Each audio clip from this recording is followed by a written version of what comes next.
My name's Gary Schotten, and today we're talking about coaching inside of your business, the word coaching.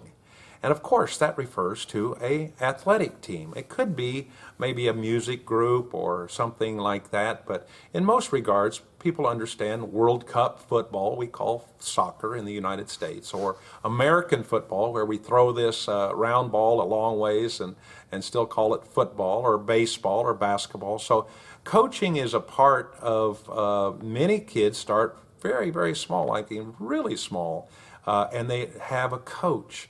And so I have to look at my company and refer many times about my company to my team as being the coach. And I'm here so that the team can win. And the team can win when the company can make a profit. That's how you keep score. But I'm also conscious that I share that profit with fair wages and benefits that are very compatible and very respectable to those that are involved with earning that money. So I see coaching as a good way to example to even encourage my team to go on and do better on a regular basis, continually improving, continually doing better. And so you may not believe it, it may not look like it, but I actually played college football. That's American football. Now, the next question usually asked is, what position did you play? Well, the truth of the matter, I wasn't very good, and so I made it possible for the A team, the main team, to practice on me as a part of the B team.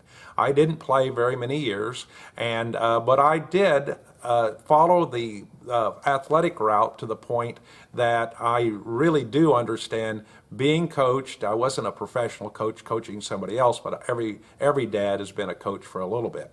So if you're looking at this, you can look at any team has probably three basic players, portions of the player. You have the offensive team that's in trying to make the score, or if it's basketball, you're on the offensive end of the court where you're trying to score. And then on the defensive team, you're trying to keep the other team from scoring. And again, in basketball, you just are the other end of the court. And so I like to think of our company as an actual team, and I refer to it and I said, you know, the production, those people that are making parts, you see these parts behind me here, you can see metal parts on the shelf, and we're putting out quite a few thousands of dollars every day to our customers. With a company that has 50 plus employees, we have to put out quite a bit of revenue every day to pay all the bills and pay all the workers. And so if you want to make a comparison, I would say that the production is the offense. Man, get that across the line. We got to do better. We got to get these parts out the door. We've got to get the parts made right, of course, but let's ship it as soon as we can. Let's score. Let's get it out the door. Let's make sure that we take care of that customer as far as on-time delivery. Let's make sure that we are getting things out and increasing the revenue, the sales every day. Well, there's a defensive side to our company, and that's called quality. They're not resisting, but they're checking and balancing and say, listen, you can't get that out unless we have confirmed that the parts are good. We have some penalties, real dollars and cents, really financial penalties if we let parts get to our customer without them being according to their prints and according to the documentation. So we're held to a very high standard. So it isn't that defense is holding us back. They're a very important part of making sure that the parts get out the door for sure. And then I probably represent maybe the officials. You know, in any sport there's usually the referees, and I represent the fact that I handle the business end of our company. And so I look at the income, expenses, I look at different things to try to identify things that maybe are wasteful in expenses. I decide when to buy equipment.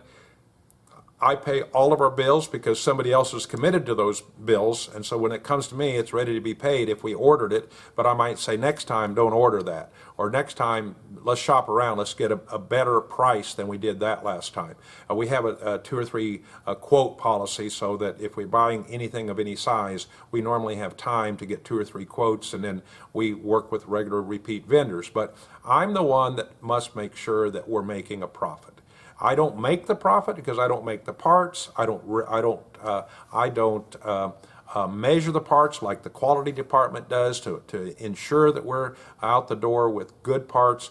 But you can't, push these parts too low. Maybe on my side would be the inside sales. I actually handle the sales. So we have to set the price for these parts, and we use certain methodologies to set the price. And so I said, we really needed some work, and I'm the one that could say, let's go ahead and lower that price to a given point, because right now I need more work in our shop, and lowering the price would allow us to get this nice job, and later on we'll have to make it up later. So I'm like the inside sales and like the financial CFO, Chief Financial Officer, and including outside sales. So this all works pretty well if we all work together.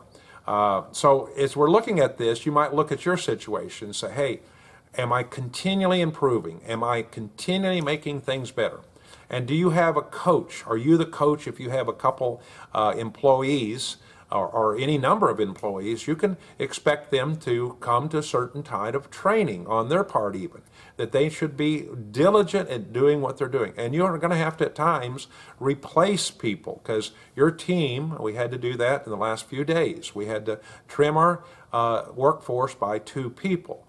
And we huddled, if you want to use that term, and discussed it from a senior management point of view. And we had to say, these 2 people are on the bottom of the list of the ones we need in our company. And so as far as winning the game, we have to be willing to cut off a few people from time to time and then come back and replace them with higher quality people. We're not vicious at that. We have unemployment insurance, but we're here coaching the team, and if we do that, the rest of the team understands how serious we are about making sure we get good parts made on time. Everyone's diligent at what they're doing. We don't have an attitude of walking around yelling at people or cussing at people or standing over their shoulder. We hire people that we think will work diligently and have proven themselves to work diligently without minute-by-minute supervision.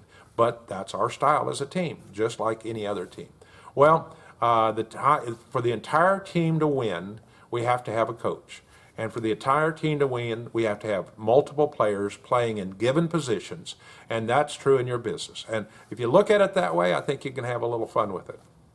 Thanks for being a part of Inspiring Better Business.